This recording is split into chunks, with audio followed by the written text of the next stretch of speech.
welcome to another Inside Lansing, where today's guest is Chief Chad Kooyenga of the Lansing Fire Department. Chief, thanks for being here today. Yeah, thanks for having me. It's great to be back. It's great to have you back.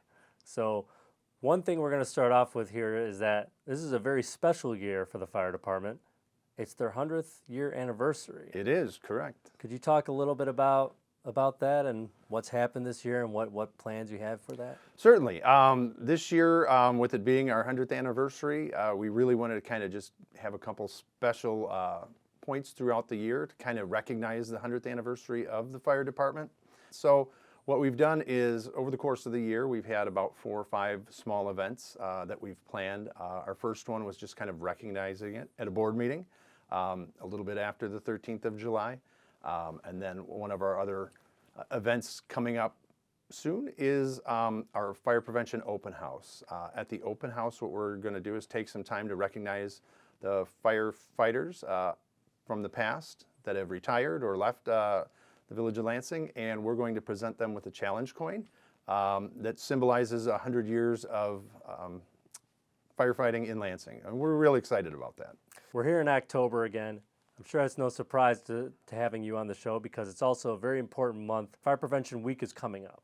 We, as a fire department, we kind of look at the whole month as a time to kind of really focus on fire prevention.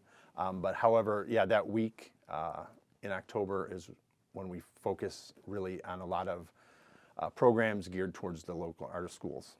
So you go to the schools, what do you do at the schools? We reach out to the schools, and most of them come back to us. We'll schedule a time to do an assembly where we'll teach them about fire safety in the home.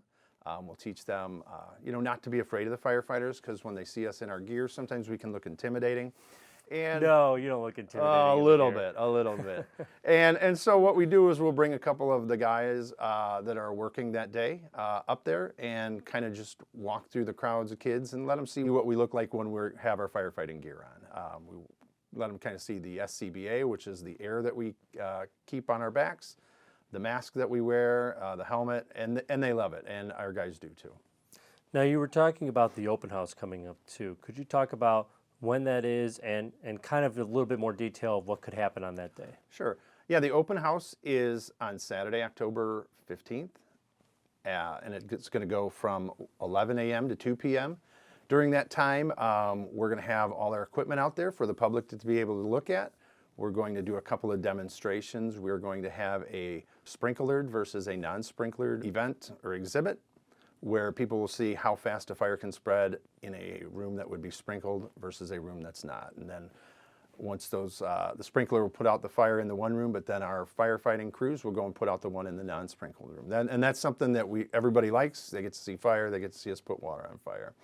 We're also looking at showing the residents of Lansing, kind of what goes on in an extrication scenario. So we'll have our firefighters cutting apart a car, simulating, and a so trap. Real live demonstrations then people can look forward to. Yes, we're cooking for everybody. We'll have hot dogs and we'll have some chips and some drinks. We'll have a bounce house out there. So we're coming out of kind of COVID. I know the open house we did last year was kind of scaled back, but this year we're really kind of trying to ramp it up and kind of get back out in the community. Where is it at exactly? It's going to be at Station 29, and to the uninitiated, that is 19300 Burnham Avenue, or also the fire station by the airport. I know another part that's very important in the fire department is equipment. Of course, equipment's very important. You were talking about having to cut in cars. You were talking about, you have your hoses, your fire trucks.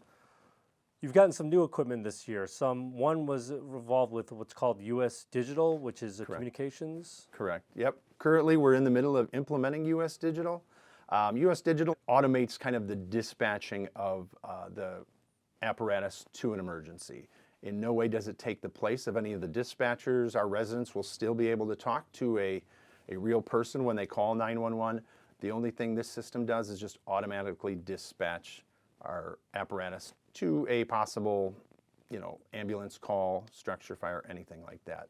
So in essence, it kind of speeds up the way things are rolled out, and it also gives the dispatchers more time on the phone with the residents that call when they're having one of these critical emergencies.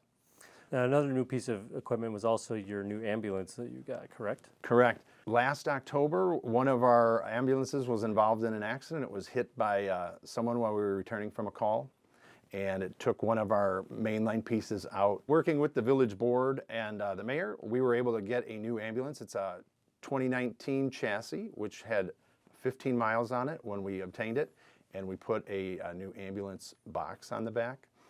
And it really is going to take the place of that ambulance that was wrecked almost a year ago. But we're excited. The village is really focused on getting us a lot of equipment that's kind of up to date and new. So, I mean, we're moving forward and we're excited. It's been really nice to kind of start moving in a good direction. So you have the newest equipment, you have Fire Prevention Week, you have a lot going on this month. We have a lot going on, yes. We've reached our 100 years, and I was just going to ask you, what do you see for the next 100 years, or what do you hope for? Well, the continued successes, I suppose, first of all. I mean, this is, our growth is really, you know, due to the fact of just great backing by our residents, by the mayor, by the village board. I mean, it's just a history of that. That's where we're at today because of those that came before us. You know, I want to see 100 years of more good employees, advances in safety, such as sprinklers in homes, you know, safer cars. As a firefighter, it's hard, you know, when you have to come to people when they're really in a tough spot. And it does come with the territory, but the more, you know, advances in safety that could happen would be better, you know, well received by everyone. Great. Well, again, I'd just like to thank you for being on the show and being here, and we're looking forward to the next 100 years of the Lansing Fire Department. You and I both, Neil, and thanks again for the invite. As always, I always enjoy coming. Great, thank you. Thank you. And we'll see you next time on Inside Lansing.